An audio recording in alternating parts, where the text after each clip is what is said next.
رب العالمين الرحمن الرحيم مالك يوم الدين إياك نعبد وإياك نستعين اهدنا الصراط المستقيم صراط الذين أنعمت عليهم غير المغضوب عليهم ولا الضالين آمين. اللهم صل على سيدنا محمد الفاتح لما أغلق والخاتم لما سبق ناصر الحق بالحق والهادي إلى صراطك المستقيم وعلى آله حق قدره ومقداره العظيم. Aujourd'hui, c'est le 33e audio dédié aux Sahaba radiallahu anhum wa ardahum.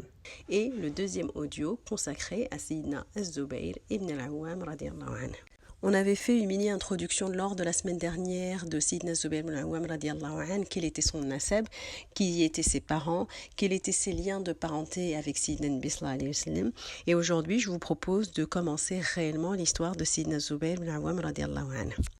On avait vu lors de l'audio de la semaine dernière que le père de Sayyidina Zubayr radiallahu anhu, al-Awwam, est décédé très tôt durant l'enfance de Sayyidina Zubayr radiallahu anhu, et on avait vu comment sa mère, Lalla Safiya radiallahu anha, a géré l'enfance de Sayyidina Zubayr. La question qui va se poser maintenant, c'est comment s'est converti Sayyidina Zubayr radiallahu anhu. Eh bien, Sayyidina Zubayr radiallahu anhu était très jeune. Il a raconté qu'il avait entre 13, 14 ou 15 ans quand Sayyidina Nabi sallallahu alayhi wa sallam a commencé sa da'wa. Sayyidina Zubayr radiallahu anhu fait partie du premier lot des gens qui se sont convertis, et il a fait partie des 5 personnes qui se sont converties sur la da'wa de Sayyidina Abu Bakr Siddiq radiallahu anhu. C'est-à-dire, dès que Sayyidina Abu Bakr Siddiq radiallahu anhu s'est converti, il a traîné avec lui 5 des sahaba qui vont devenir 5 des ashra mubashara bil jannah. Et qui sont ces 5 personnes? Eh bien, on l'a dit à plusieurs reprises, mais je préfère quand même le répéter. C'est Sayyidina Talha, Sayyidina Zubayr, Sayyidina Abdurrahman ibn Awf, Sayyidina Sa'd ibn Abi Waqqas et Sayyidina Uthman radiallahu anhum kamilin. Sayyidina Zubayr radiallahu anhu, malgré son jeune âge, va être l'une des personnes les plus régulières à Dar al-Arqam. Dar al-Arqam, là où Sayyidina Nabi sallallahu alayhi wa sallam faisait sa da'wa. Et Sayyidina Zubayr faisait partie des plus jeunes sahaba à être dans Dar al-Arqam. Quand la da'wa de Sayyidina Nabi sallallahu alayhi wa sallam est devenue publique, Sayyidina Zubayr radiallahu anhu va informer sa mère, Lalla Safiya radiallahu anha, en disant « J'ai accepté Dina Muhammad ». Et on a vu la réaction de Lalla Safiya radiallahu anha qui a essayé de lui faire entendre raison. Mais qui va prendre la relève après Lalla Safiya radiallahu anha pour lui faire entendre raison, mais ce coup-ci d'une manière un tantinet plus musclée? Eh bien, c'est le frère de son père, c'est le frère du père de Sayyidina Zubayr radiallahu anhu qu'on connaît sous le nom de Nawfal ibn Khuwaylid. Et Nawfal ibn Khuwaylid est accessoirement le frère de Lalla Khadija radiallahu anha. Donc ce Nawfal-là, il va le frapper, il va le torturer, et ce qu'il faisait, c'est qu'il emmitouflait Sayyidina Zubayr radiallahu anhu dans un tissu épais de telle manière à ce que même ses bras soient emprisonnés. Il allumait un feu tout près de Sayyidina Zubayr radiallahu anhu et laissait la fumée l'étouffer. Et il lui disait Ukfur bidini Muhammad adra anka hadha al-adab, genre renie la religion de Sayyidina Muhammad sallallahu alayhi wa sallam et j'arrête ça immédiatement. Et Sayyidina Zubayr radiallahu anhu était constant dans sa réponse Wallahi la akfuru abadan, je ne quitterai pas, je ne renierai pas l'islam. Et Sayyidina Zubayr radiallahu anhu répétait ça continuellement et il résistait malgré son jeune âge, encore une fois. Et grâce au courage que Lalla Safiya radiallahu anha lui a insufflé, eh bien Sayyidina Zubayr radiallahu anhu a tenu, il a tenu bon. Et s'il pensait le dissuader de l'islam en faisant ça, c'était mal le connaître, c'était mal connaître Sayyidina Zubayr radiallahu anhu. Et on va voir le courage et la témérité de Sayyidina Zubayr radiallahu anhu, et ça, tout en étant très jeune. Il est raconté qu'un jour, une rumeur s'est répandue comme quoi Sayyidina Nabi sallallahu alayhi wa sallam a été attaqué ou il a été kidnappé. Et Sayyidina Nabi sallallahu alayhi wa sallam va voir arriver Sayyidina Zubayr radiallahu anhu en courant, en haletant, avec son épée toute dehors à la main. Et Sayyidina Nabi sallallahu alayhi wa sallam lui demande « Mais malaka ya Zubayr, mais qu'as-tu ya Zubayr ?» Et il va répondre Ukhbirtu annaka ukhit, j'ai entendu dire que tu as été attaqué. Et Sayyidina Nabi sallallahu alayhi wa sallam sourit à Sayyidina Zubayr radiallahu anhu, car rappelons-nous, Sayyidina Zubayr radiallahu anhu était un très jeune adolescent à l'époque encore. Et Sayyidina Nabi sallallahu alayhi wa sallam lui demande Fama kunta sani'an ya Zubayr, et qu'aurais-tu fait alors ya Zubayr? Et Sayyidina Zubayr radiallahu anhu répond avec conviction كنت أضرب به من أخذك. J'allais m'en prendre avec mon épée à celui qui t'aurait attaqué. Et c'est comme ça que Sayyidina Zubayr radiallahu anhu a gagné le surnom de la première personne à avoir dégainé son épée pour défendre l'islam. Et Sayyidina Nabi sallallahu alayhi wa sallam a fait un dua pour Sayyidina Zubayr radiallahu anhu et pour l'épée de Sayyidina Zubayr radiallahu anhu. Quand la situation est devenue intenable à Mecca, Sayyidina Nabi sallallahu alayhi wa sallam a autorisé les gens à faire la hijra à Abyssinia, à Habasha. Et Sayyidina Nabi sallallahu alayhi wa sallam va dire aux gens, لو خرجتم إلى أرض الحبشة, et si vous alliez à Abyssinia, فإن بها ملكا لا يظلم عنده أحد. Il y a un roi qui est très très juste là-bas. Et Sayyidina Zubayr radiallahu anhu va faire partie des Quraysh qui ont donc fait la migration à Abyssinia, et il a fait également la hijra à Medina. Donc il est ce qu'on appelle Sahibul Hijratayn, celui qui a fait les deux hijrats. Bon, commençons à parler un tout petit peu d'Abyssinia. Ce qu'il faut savoir, c'est qu'il n'y a pas beaucoup de narration de ce qui s'est passé à Abyssinia. Néanmoins, il y a un événement qui est raconté concernant Sayyidina Zubayr radiallahu anhu à Abyssinia par Ibn Kathir. Et l'histoire est la suivante, et c'est Salama radiallahu anha qui raconte, et by the way, à ce moment-là, Lalla Salama radiallahu anha n'est pas encore parmi Ummahat al-Mu'minin, c'est-à-dire elle n'a pas encore épousé Sayyidina Nabi sallallahu alayhi wa sallam. L'histoire donc est la suivante, c'est qu'il y a eu un coup d'état contre Najashi qui était le roi d'Abyssinia. Celui qui a organisé le coup d'état n'est autre que son neveu, que le neveu de Najashi. Et il va y avoir une espèce de guerre civile à Abyssinia entre les partisans de Najashi qui ont subi le coup d'état et les partisans de son neveu qui ont organisé le coup d'état. Et Lalla Salama radiallahu anha raconte فَوَاللَّهِ مَا عَلِمْنَا حُزْنًا قَطُّ هُوَ أَشَدُّ مِنْهُ. Wallahi, on a ressenti une grande tristesse, une grande inquiétude depuis que l'on est arrivé à Abyssinia. Pourquoi ça? Eh bien parce que Najashi a été extrêmement bon envers les musulmans de Mecca. Et que si Najashi venait à disparaître, eh bien qui sait ce qu'il adviendrait d'eux, car le nouveau roi peut soit les mettre dehors, soit pire, les faire tuer. Celui qui les protégeait, c'est Najashi, et qui faisait en sorte qu'ils aient tous les droits. Et donc, Salama radiallahu anha a raconté, il commençait à faire des doigts pour Najashi. Et quand les choses ont commencé à empirer au point d'avoir une big bataille entre les deux camps, celui de Najashi et de son opposant, les gens de Mecca, bien évidemment, sont restés en dehors de ce conflit. Eh bien, les gens de Mecca voulaient savoir rapidement quel clan va l'emporter, car si c'est Najashi, ils sont sains et saufs. En revanche, si c'est l'autre camp qui l'emporte, eh bien, il va falloir vite fuir car leur avenir était très très incertain, voire très très compromis. Et donc la question qui se posait, qui peut se porter volontaire pour aller voir ce qui se passe sur le champ de la bataille et en fonction du résultat, revenir, prévenir les autres et agir en conséquence. Et à votre avis, qui va se porter volontaire? Bien évidemment, c'est Sayyidina Zubayr radiallahu anhu qui va se porter volontaire. Alors, qu'est-ce qu'il va faire Sayyidina Zubayr radiallahu anhu? Pour pas qu'il ait à rentrer sur le champ de bataille, ce qu'il va faire, c'est qu'il va nager le long de la mer Rouge et aller observer ce qui se passe depuis la mer. Comme je le disais, c'est la meilleure option, car il ne pouvait pas aller les mains dans les poches sur le champ de bataille, il risquait de se faire zigouiller. Et donc, vous n'allez pas me croire, ils vont confectionner une espèce d'instrument pour Sayyidina Zubayr radiallahu anhu. Et cet instrument, c'est quoi? C'est en gros une poche en cuir remplie d'air pour que Sayyidina Zubayr radiallahu anhu la mette pour pas qu'il ne se noie. Ça ne ressemble pas furieusement ça à une bouée? Et bien, c'est ça qu'ils ont confectionné pour Sayyidina Zubayr radiallahu anhu. Et c'est ainsi que Sayyidina Zubayr radiallahu anhu va aller constater sur le champ de bataille à partir de la mer. Il va revenir en nageant comme à l'aller. Il va leur annoncer « Ala fa'abshiru, faqad adhara Allahu Najashi » et il va leur annoncer que Najashi a pris le dessus. Et Salama radiallahu anha qui raconte que depuis ce jour, ils sont restés à Abyssinia sains et saufs jusqu'à ce qu'il y ait un batch qui revient à Mecca et un autre batch qui est resté sur place. Quand la rumeur de l'islam de Quraysh s'est répandue, c'est l'incident de l'Gharanir, il y a un certain lot de musulmans d'Abyssinia qui sont retournés à Mecca. Eh bien, Sidna Zubayr radiallahu anhu faisait partie de ce lot-là qui est retourné à Mecca. Et comme vous le savez, quand ils découvrent que Quraysh ne se sont pas du tout convertis, eh bien, il y en a qui sont retournés à Abyssinia et il y en a qui sont restés à Mecca. Et Sidna Zubayr radiallahu anhu fait partie de ceux qui sont restés à Mecca. Sidna Zubayr radiallahu anhu ne serait pas resté trop longtemps à Abyssinia tout compte fait.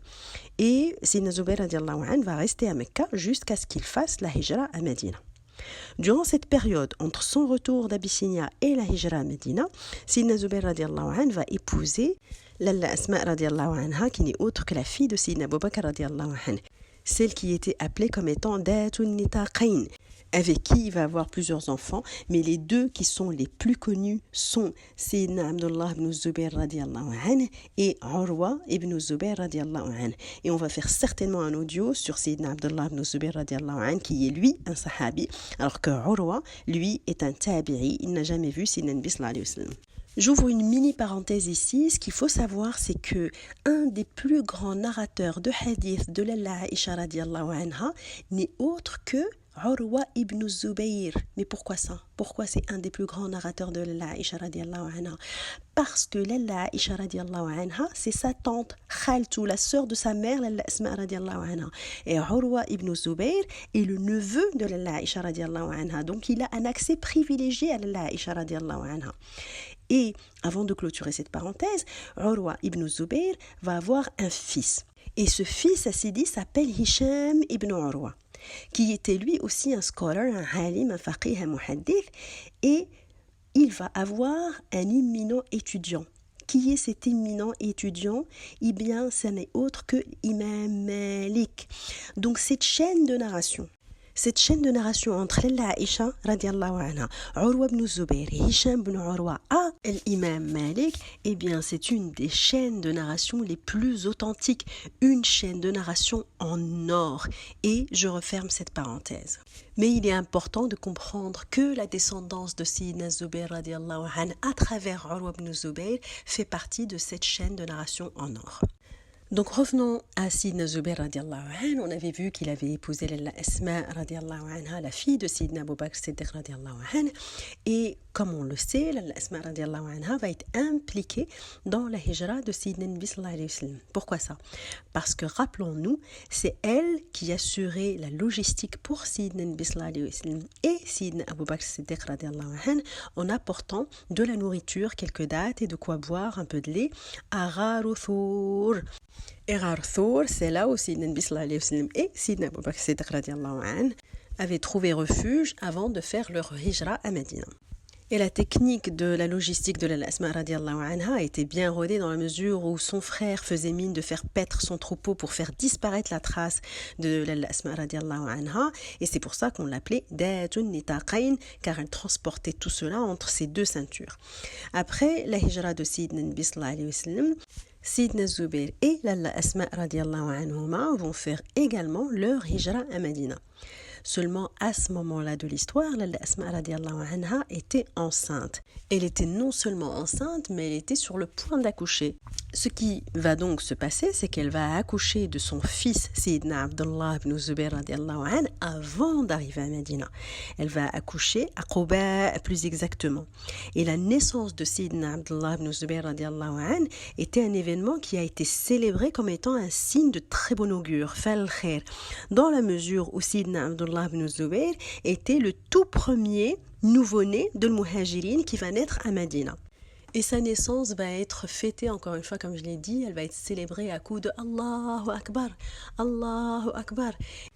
J'aimerais vraiment que vous gardiez cette image en tête de cette liesse qui a accompagné la naissance de Sayyidina Abdullah ibn Zubayr radiallahu anhu et ce Allahu Akbar, Allahu Akbar. Et je vais vous raconter quand on va faire l'audio de Sayyidina Abdullah ibn Zubayr radiallahu anhu au moment de son décès, comment Allahu Akbar va sonner différemment et va être d'une tristesse extrême. Donc gardez ça en tête pour la suite. Ok, revenons-en à Sayyidina Zubayr radiallahu anhu. Sayyidina Zubayr radiallahu anhu était un guerrier émérite qui va combattre aux côtés de Sayyidina Nabi sallallahu alayhi wa sallam dans toutes les batailles sans exception. Mais alors, s'il était un guerrier émérite, il doit ça également à son physique. Si on devait décrire physiquement Sidna Zubayr radiallahu anhu, eh bien, il est raconté qu'il était très très grand de taille. Il faisait partie des sahaba les plus grands, à tel point que s'il était sur un cheval sans selle, ses pieds pouvaient toucher par terre. Donc on a compris, le monsieur était vraiment très grand, genre la stature d'un basketteur. Il était aussi grand que Sayyidina Omar ibn Khattab radiallahu anhu, mais pas aussi massif que Sayyidina Omar ibn Khattab radiallahu anhu. Il était sec, fin et musclé. Il était de teint brun et sa barbe n'était pas fournie. Il était raconté également que Sayyidina Zubayr radiallahu anhu était parmi les rares personnes à pouvoir maîtriser son cheval uniquement à l'aide de ses jambes, de telle sorte à ce qu'il ait les deux mains libres pour avoir une épée à chaque main, et autant vous dire qu'il était redoutable comme guerrier. Alors allons passer en revue les batailles que Sayyidina Zubayr radiallahu anhu a menées aux côtés de Sayyidina Nabi sallallahu alayhi wa sallam, et commençons avec Badr. Sayyidina Nabi sallallahu alayhi wa sallam avait choisi Sayyidina Ali radiallahu anhu et Sayyidina Zubayr radiallahu anhu pour aller discrètement checker le nombre de combattants dans les rangs de Quraysh. Ils vont trouver deux personnes qui étaient en train de puiser de l'eau pour Quraysh. Ils les prennent, ils les ramènent au camp de l'Muslimine. Ils essaient de les questionner. Kamil Qawm, combien sont-ils? Au début, les deux, ils disent « on ne sait pas ». Après, ils les cuisinent. Ils commencent à dire « kafir », beaucoup. Et ils leur disent « mais combien ?» Ils disent « la nadri », on ne sait pas. Après, la question leur est posée différemment. Combien est-ce qu'ils sacrifient de bêtes tous les jours? Ils répondent Yawman tis'a wa yawman ashra. Genre, ils sacrifient un jour 9 bêtes et l'autre jour 10 bêtes. Et là, ils estiment qu'il y a à peu près entre 900 et 1000 personnes. Et là, ils leur demandent Faman fihim min ashrafi Quraysh, genre, qui sont les nobles qui sont parmi cette armée? Et là, ils commencent à citer tous les noms. Il y a Utba ibn Rabi'a wa Shayba ibn Rabi'a wa Aba Jahl wa Nawfal ibn Khuwaylid. En gros, il leur cite la crème de Quraysh, et là, ils savent que Qadiyah matat. Donc, Sidna Zubayr ibn al-Awwam radiallahu anhu faisait partie de ceux qui ont été investigués combien il y a de personnes dans l'armée de Quraysh. Alors, il est raconté que Sayyidina Zubayr radiallahu anhu était parmi les rares personnes à avoir une monture le jour de Badr. Et Sayyidina Zubayr radiallahu anhu avait un turban jaune autour de la tête le jour de Badr. Donc on le voyait distinctement sur le champ de bataille. Et Sayyidina Nabi sallallahu alayhi wa sallam avait dit que Innal malaikata nazalat ala sima'i Zubayr, que les anges sont venus à Badr avec le même style que Sayyidina Zubayr radiallahu anhu, c'est-à-dire avec des turbans jaunes également sur la tête. Donc il y a la ayah qui dit Iz tastaghithuna rabbakum fastajaba lakum anni mumiddukum bi alfin min al-malaikati murdifin. Et rappelez-vous le moment où vous imploriez le secours de votre Seigneur et qu'il vous exauça aussitôt, je vais vous aider d'un millier d'anges déferlant les uns à la suite des autres. Eh bien, ce millier d'anges déferlant les uns à la suite des autres, ils avaient tous un turban jaune sur la tête, comme Sayyidina Zubayr radiallahu anhu. Vous imaginez le maqam de Had Nas? Vous imaginez que le malaika nazalat ala sima'i Zubayr radiallahu anhu. Sayyidina Zubayr radiallahu anhu a combattu vaillamment le jour de Badr, et il a été méchamment blessé également le jour de Badr, et son fils Urwa racontait que quand il était enfant, il jouait avec Sayyidina Zubayr radiallahu anhu. Il disait Kana fi Zubayr thalat darabat, que son père avait 3 blessures. In kuntu la udkhilu asabi'i fiha, et je pouvais mettre mes doigts dedans. 2 de ces blessures ont été contractées lors de Badr, et la 3e venait de Al-Yarmouk. Concernant Uhud, il est raconté par Urwa ibn Zubayr, d'après sa tante Aïcha radiallahu anha, que quand la ayah de Al-Imran qui dit الذين استجابوا لله والرسول من بعد ما أصابهم القرح للذين أحسنوا منهم واتقوا أجر عظيم. Ceux qui, quoique atteints de blessures, répondirent à l'appel d'Allah et du messager, il y aura une énorme récompense pour ceux d'entre eux qui ont agi en bien et pratiqué la piété. Lalla Aïcha radiallahu anha a dit à son neveu Urwa que son père à lui, c'est-à-dire Sayyidina Zubayr radiallahu anhu, et son grand-père à lui, c'est-à-dire Sayyidina Abu Bakr Siddiq radiallahu anhu, accessoirement le père de Lalla Aïcha radiallahu anha, était parmi ceux à propos de qui cette ayah a été révélée. Et c'est quoi l'histoire exactement? Eh bien, après la défaite de l'Muslimine, il y a eu la crainte que Quraysh ne revienne encore une fois et que ça soit un carnage. Sayyidina Nabi sallallahu alayhi wa sallam va demander à un contingent d'hommes qui étaient encore capables de livrer bataille, et leur mission était de checker si Quraysh était en train de revenir oui ou non, et si c'était le cas, eh bien de faire barrage d'abord et de montrer à Quraysh qu'il y avait encore des gens qui étaient capables de se battre. Et parmi ce contingent, il y avait des sahaba éminents tels que Sidna Ali, Sidna Zubayr, Sidna Abu Bakr, Siddiq radiallahu anhum et d'autres bien évidemment. Le plus grand honneur que Sidna Zubayr radiallahu anhu va recevoir, eh bien, il va le recevoir durant la bataille de Khandaq. Et ce hadith figure dans Bukhari et dans Muslim. Et on verra, Inch'Allah, la bataille de Khandaq quand on fera la Sira Nabawiya. Mais ce qui nous intéresse ici, c'est que quand les Ahzab étaient autour de la ville, et ils ont commencé par 1 semaine de siège, puis 2 semaines, puis 3 semaines, puis 4 semaines. Et les victuailles commençaient à se faire rares. Mais la situation va devenir encore pire quand il y a la rumeur que Banu Qurayda vont trahir Sidna Nabi sallallahu alayhi wa sallam de l'intérieur. Et là, ça devient très compliqué de se défendre sur 2 fronts en même temps. Et cette situation est devenue intenable. Et il y a une ayah qui dit إذ جاءوكم من فوقكم ومن أسفل منكم وإذ زاغت الأبصار وبلغت القلوب الحناجر وتظنون بالله الظنون هنالك ابتلى المؤمنون وزلزلوا زلزالا شديدا. Quand ils vous vinrent d'en haut et d'en bas, de toutes parts, et que les regards étaient troublés et les cœurs remontés aux gorges, et vous faisiez sur Allah toutes sortes de suppositions, les croyants furent alors éprouvés et secoués d'une dure secousse. C'est à ce point, la situation était vraiment catastrophique, les victuailles tarissent, les Ahzab sont en dehors et de l'intérieur, Banu Qurayda virent leur cutie. Alors la première nuit où la rumeur de la trahison de Banu Qurayda est apparue, Sayyidina Nabi sallallahu alayhi wa sallam va demander la chose suivante. Man ya'tina bi khabaril qawm, qui peut aller à la forteresse de Banu Qurayda pour vérifier l'info? Qui peut aller checker ce qui se passe? Donc la demande est la suivante. Au milieu de la nuit noire, quelqu'un doit traverser la ville, éviter toute rencontre avec l'ennemi ou avec les gardes et aller checker si les Banu Qurayda se préparent pour la guerre. Sidna Zubayr radiallahu anhu n'a pas hésité une seule seconde. Il va se lever et dire « Ana ya Rasulallah ». Sidna Nabi sallallahu alayhi wa sallam va l'ignorer et va répéter « Man ya'tina bi khabaril qawm ». Qui va y aller? Personne ne répond. Et Sidna Zubayr radiallahu anhu répète encore une fois « Ana ya Rasulallah ». Sidna Nabi sallallahu alayhi wa sallam va l'ignorer et pour la 3e fois, Sidna Nabi sallallahu alayhi wa sallam réitère la question « Man ya'tina bi khabaril qawm ». Qui va y aller? Et personne ne dit mot. Et pour la 3e fois, Sidna Zubayr radiallahu anhu réitère « Ana ya Rasulallah ». Et c'est à ce moment-là que Sidna Nabi sallallahu alayhi wa sallam va dire son hadith « Inna li kulli nabiyyin hawari wa inna hawariya az-Zubayr ibn al-Awwam ». Chaque prophète a un hawari, et un hawari bima'ana quelqu'un de très très très proche qui va faire l'impossible, un disciple qui peut faire tout pour son maître, et dans notre cas pour son prophète. Et mon hawari est Sayyidina Zubayr radiallahu anhu.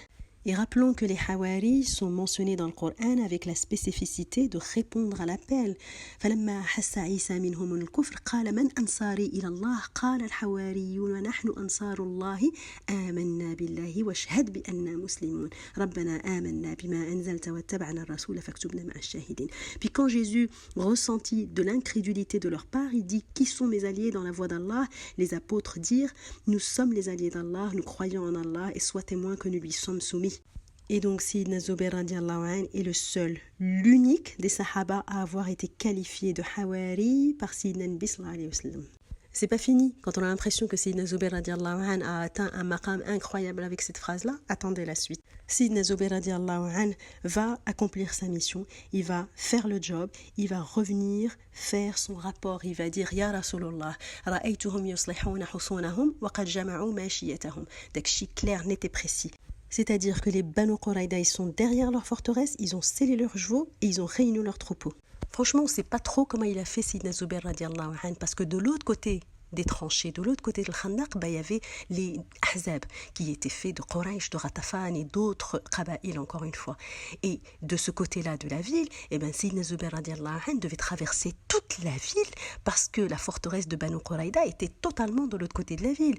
Bon, il a accompli sa mission, il est revenu, il a rapporté que Banu Qurayda, ils avaient viré leur cutie et qu'ils se préparaient pour la guerre. Donc ce qui va se passer, quand Sayyidina Zubayr radiallahu anhu va revenir avec son rapport, eh bien Sayyidina Nabi sallallahu alayhi wa sallam va s'adresser à Sayyidina Zubayr radiallahu anhu en disant « Fidaka abi wa ummi ». Et cette phrase « Fidaka abi wa ummi » n'a été dite que 2 fois par Sayyidina Nabi sallallahu alayhi wa sallam uniquement. une fois à Sidna Zubayr radiallahu anhu durant le Khandaq et une fois pour Sidna Saad bin Abi Waqqas radiallahu anhu durant Uhud. Et Fidaka Abi wa Ummi est une expression qui exprime le plus haut niveau de loyauté envers quelqu'un. Fidaka, c'est très facile de s'offrir soi-même pour servir quelqu'un, et encore, mais offrir son père ou sa mère, ou bien les deux en même temps, ça, c'est de la loyauté pur jus. Et les sahaba le disaient souvent à Sidna Nabi sallallahu alayhi wa sallam, Fidaka abi wa ummi ya Rasulullah. Et Sidna Zubayr radiallahu anhu, il raconte, فلما رجعت جمع لي رسول الله أبويه فقال فداك أبي وأمي. C'est-à-dire quand il est revenu, Sidna Nabi sallallahu alayhi wa sallam lui a dit Fidaka abi wa ummi, je donnerai mon père et ma mère pour toi. Je vous laisse imaginer le maqam à qui cela est dit quand ça vient de Sidna Nabi sallallahu alayhi wa sallam. C'est juste un maqam de science-fiction, ça fait. Après arrive la bataille de Khaybar et selon Ibn Ishaq, lors d'une des batailles, et on le verra Inch'Allah quand on fera Khaybar, Khaybar a duré plusieurs jours, il y a eu une série de batailles. Et donc durant l'une des batailles, il y avait un individu hyper grand, hyper costaud, hyper balèze, Hulk Salam, qui faisait des dégâts durant cette bataille-là et qui défiait les gens pour qu'ils viennent le combattre en duel. Et Sidna Zubayr radiallahu anhu va relever le défi. Et la Safiya radiallahu anha qui disait Yaqtulu ibni ya Rasulullah, Yaqtulu ibni ya Rasulullah. Genre il va tuer mon fils ya Rasulullah. Et Sidna Nabi sallallahu alayhi wa sallam lui répond calmement là. Bal ibnuki yaqtuluhu insha'Allah. Non, c'est ton fils qui va le tuer et c'est ce qui va se passer. C'est Sidna Zubayr radiallahu anhu qui va venir à bout du Hulk de l'époque. Durant Fath Mecca, Sidna Zubayr radiallahu anhu était parmi l'une des 3 personnes à qui Sidna Nabi sallallahu alayhi wa sallam avait confié les bannières, les rayat. Donc il y avait Sidna Zubayr, Sidna Khalid ibn al-Walid et Sidna Abu Ubaida ibn al-Jarrah radiallahu anhum kamlin. Après le décès de Sidna Nabi sallallahu alayhi wa sallam, Sidna Zubayr radiallahu anhu était un conseiller proche de Sidna Abu Bakr et de Sidna Omar radiallahu anhuma.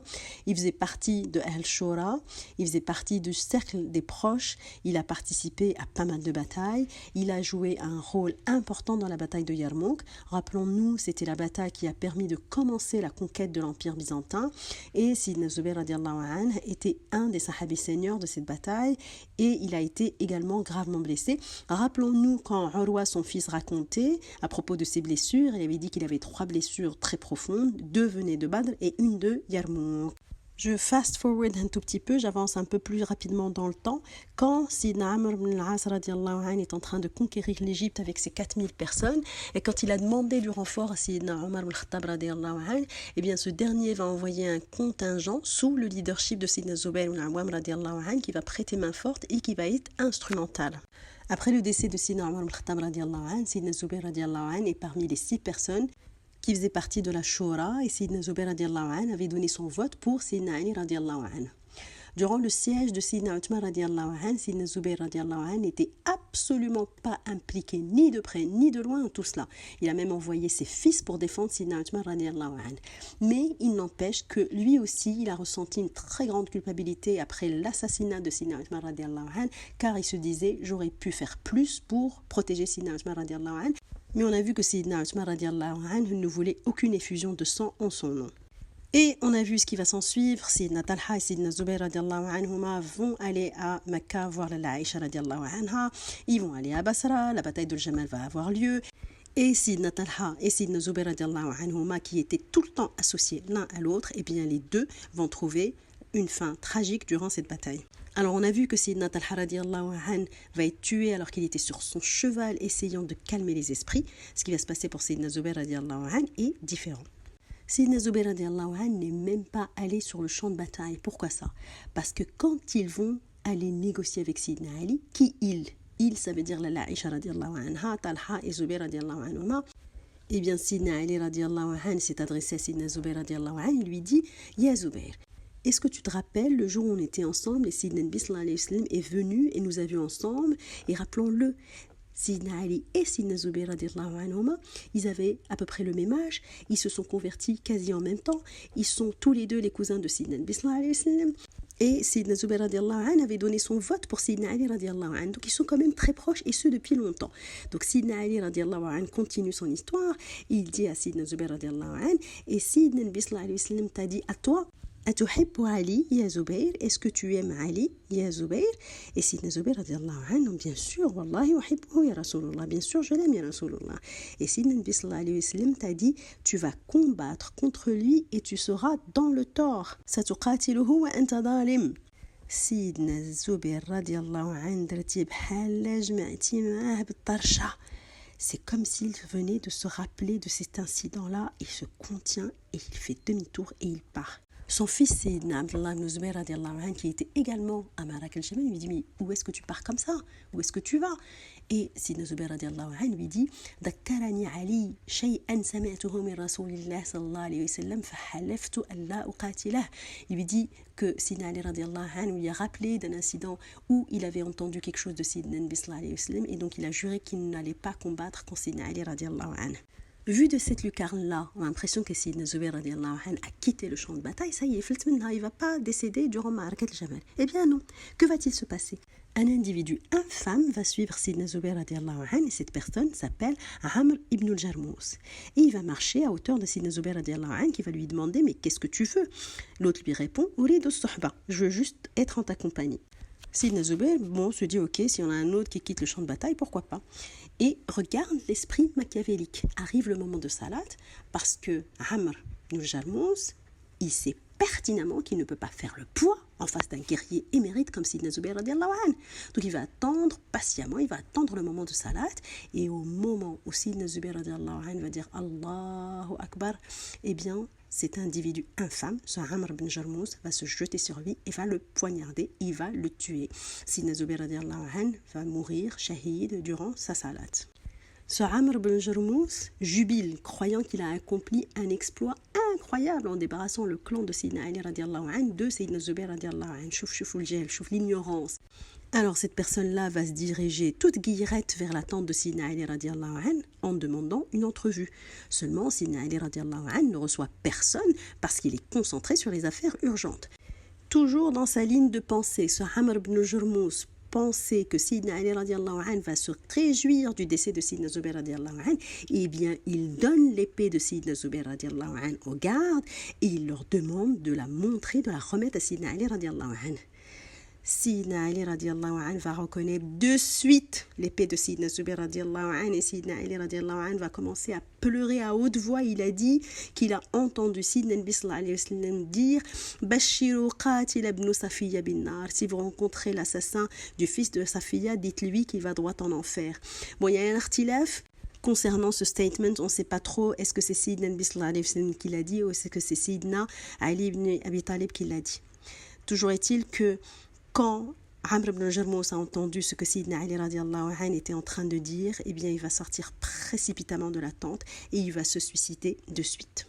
Sayyidina Zubayr radiallahu anhu est donc décédé à l'an 36 de l'Hijra. On ne sait pas vraiment où est-ce qu'il est enterré, mais ça doit être quelque part autour de Al-Basra.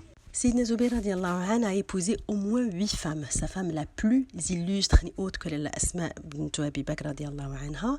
Et avec elle, comme on l'avait dit, il va avoir entre autres Sayyidina Abdullah ibn Zubayr radiallahu anhu et Urwa ibn Zubayr.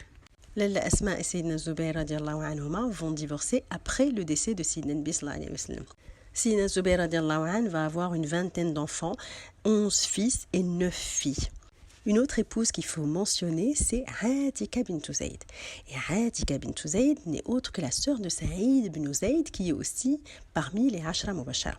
Alors l'histoire de Atika bint Zayd est un peu particulière dans le sens où elle a épousé d'abord quelqu'un qui est mort shahid. Ensuite, elle a épousé Sayyidina Umar ibn Khattab radiallahu anhu qui est mort shahid. Elle a épousé Sayyidina Zubayr ibn Awam qui est mort shahid. Et après, il va y avoir une rumeur qui se propage. À votre avis, quelle est cette rumeur? La rumeur est la suivante. Celui qui veut mourir shahid, eh bien, il a qu'à épouser Atika bint Zayd. Il est raconté que Sayyidina Ali radiallahu anhu a proposé le mariage à Atika et elle a dit non, je ne souhaite pas que tu meurs en shahid. Bon, elle ne l'a pas épousé, mais il est mort shahid anyway. Comme on l'a vu, Sayyidina Zubayr radiallahu anhu a eu 9 fils. Et de la même manière, on a vu la logique adoptée par Sayyidina Talha radiallahu anhu pour nommer ses fils. Eh bien, Sayyidina Zubayr radiallahu anhu a appelé tous ses fils en référence à des shuhada. Il est raconté qu'un jour, Sayyidina Talha et Sayyidina Zubayr radiallahu anhu ont discuté et Sayyidina Talha radiallahu anhu titillait Sayyidina Zubayr radiallahu anhu sur sa philosophie d'appeler ses fils en référence à des shuhada. Il disait, mais t'as qu'à prendre exemple comme moi. Moi, je les appelle en référence à des Anbiya. Et Sayyidina Zubayr radiallahu anhu va répondre du tac au tac en disant, mes fils peuvent toujours aspirer un jour à être des shahids, tandis que tes fils ne pourront jamais aspirer à être des Anbiya.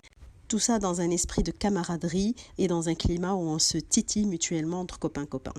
Il est raconté que le jour où Sayyidina Zubayr al-Awwam radiallahu anhu allait être tué, eh bien, il s'adresse à son fils Abdullah ibn Zubayr radiallahu anhu en lui disant Ya bunay, innahu la yuqtalu al-yawma illa dalim aw madlum wa inni la arani illa sa'uqtalu al-yawma madluman. Et je suis certain que je vais périr aujourd'hui en tant que madloum. Wa inna min akbar hammi ladayni. Et ma plus grande crainte, ce sont mes dettes. Et Sayyidina Abdullah radiallahu anhu raconte Faja'ala yusini bidaynih.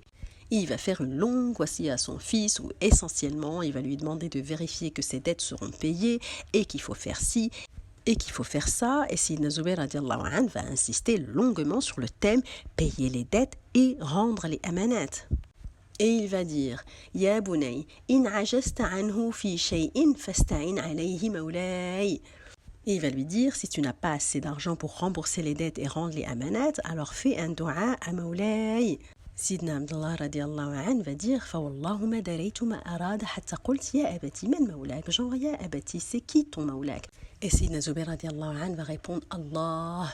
Fawallahi ma waqa'tu fi karbatin min dinihi illa qult ya mawla Zubayr iqdi anhu dinahu fayaqdiyah. Et Sidna Zubayr va répondre que son maoula c'est Allah subhanahu wa ta'ala parce que à chaque fois qu'il est dans un pétrin de dette, il fait appel à son maoula Zubayr. Et Mawla Zubayr, c'est-à-dire Allah subhanahu wa ta'ala, l'aider à rembourser ses dettes. La question qui se pose néanmoins, c'est pourquoi Sayyidina Zubayr radiallahu anhu insiste autant concernant les dettes? Pourquoi aurait-il autant de dettes ou autant de amanat? Eh bien, j'ai trouvé deux versions. Version numéro 1 qui disait que à chaque fois que Sayyidina Zubayr radiallahu anhu recevait de l'argent, eh bien, il le donnait systématiquement en sadaqa immédiatement. Mais à mon sens, ça ne justifie pas le fait qu'il ait des dettes. La deuxième version est la suivante. À l'époque, n'ayant pas de système bancaire, les gens confiaient leur argent à des gens de confiance. Sayyidina Zubayr radiallahu anhu faisait définitivement partie de ces gens-là de confiance. Seulement, il avait une condition. Il leur disait, je ne vais pas garder votre argent chez moi, mais le jour où vous en avez besoin, je vous le rends. Et qu'est-ce qu'il faisait Sayyidina Zubayr radiallahu anhu? Eh bien, il le donnait systématiquement aux plus nécessiteux et remboursait les gens quand ils voulaient récupérer leurs dû. Et quand il n'avait pas de quoi rembourser, eh bien Sayyidina Zubayr radiallahu anhu faisait appel à Mawla Sayyidina Zubayr radiallahu anhu pour l'aider à rembourser ses dettes. Total tawakkul. Et ce qui va se passer, c'est totalement l'opposé. Sayyidina Abdullah ibn Zubayr radiallahu anhu, il croyait qu'il avait une montagne de dettes à rembourser. Il y racontait qu'il s'est tenu pendant plusieurs mawassim de l'Hajj consécutifs à demander aux gens si quelqu'un avait une dette que son père devait rembourser. Et subhanallah, ce qui s'est passé dans la vraie vie, c'est que plusieurs personnes devaient de l'argent à Sayyidina Zubayr radiallahu anhu, de telle sorte à ce que le montant qui était remboursé à Sayyidina Zubayr radiallahu anhu était de loin supérieur au montant que Sayyidina Zubayr radiallahu anhu devait rembourser aux gens. Et ce qui s'est passé, c'est que Sayyidina Zubayr radiallahu anhu, bottom line, va laisser une mini-fortune, mais personne ne le savait, et certainement pas Sayyidina Zubayr radiallahu anhu, car il n'a jamais mentionné qu'un tel ou un tel lui devait à lui de l'argent ou bien qu'un tel ou un tel devait le rembourser. La dernière chose que je vais raconter à propos de Sayyidina Zubayr radiallahu anhu, c'est qu'il a côtoyé pendant si longtemps Sayyidina Nabi sallallahu alayhi wa sallam. En revanche, il y a très peu de hadiths qui ont été narrés par Sayyidina Zubayr radiallahu anhu. Et un jour, son fils Abdullah ibn Zubayr radiallahu anhu, il va lui demander Ma laka la tuhaddithu an Rasulillah sallallahu alayhi wa sallam kama yuhaddithu anhu fulan wa fulan wa fulan. Il lui demande Mais pourquoi je ne t'entends pas raconter des hadiths comme le fait un tel et un tel et un tel? Et Sayyidina Zubayr radiallahu anhu répond Ma faraqtuhu mundu aslamt. Genre, j'ai été avec Sayyidina Nabi sallallahu alayhi wa sallam tout le long. ولكن سمعت منه كلمة سمعته يقول من كذب علي متعمدا فليتبوأ مقعده من النار. Seulement j'ai entendu Sayyidina Nabi sallallahu alayhi wa sallam dire quiconque ment en mon nom, qu'il occupe son siège en enfer. En gros, j'ai été tellement terrifiée à l'idée de raconter quelque chose de traviole que je me suis abstenue de raconter des hadiths. Je trouve le degré de taqwa de hadnas, le degré de piété de ces gens-là. Je vous propose d'arrêter là l'audio dédié à Sayyidina Zubayr radiallahu anhu Et je souhaiterais clôturer cet audio avec ce qu'a dit Sidna Ali ibn Abi Talib radiallahu anhu quand on lui a donné l'épée de Sidna Zubayr radiallahu anhu. Au fait, il prend l'épée, il embrasse l'épée, il pleure en disant « Sayfun, طالما والله جلا به صاحبه الكرب عن رسول الله صلى الله عليه وسلم. » C'est une épée qui, grâce à son propriétaire, a éloigné le mal de Sayyidina Nabi sallallahu alayhi wa sallam. C'est ainsi que l'audio de Sayyidina Zubayr ibn al-Awwam radiallahu anhu prend fin. Salamun ala Sayyidina Zubayr radiallahu anhu fi mamatihi ba'da mahyah. Salamun thumma salamun ala hawariyi rasulillah sallallahu alayhi wa sallam. Wassalamu alaykum wa rahmatullahi ta'ala wa barakatuh. Allahumma salli ala Sayyidina Muhammadin al-Fatih lima ughliqa wal khatim lima sabaqa nasir al-haqq bil-haqq wal-hadi ila siratika al-mustaqim wa ala alihi haqqa qadrihi wa miqdarihi al-azim. Wassalamu alaykum ورحمة الله تعالى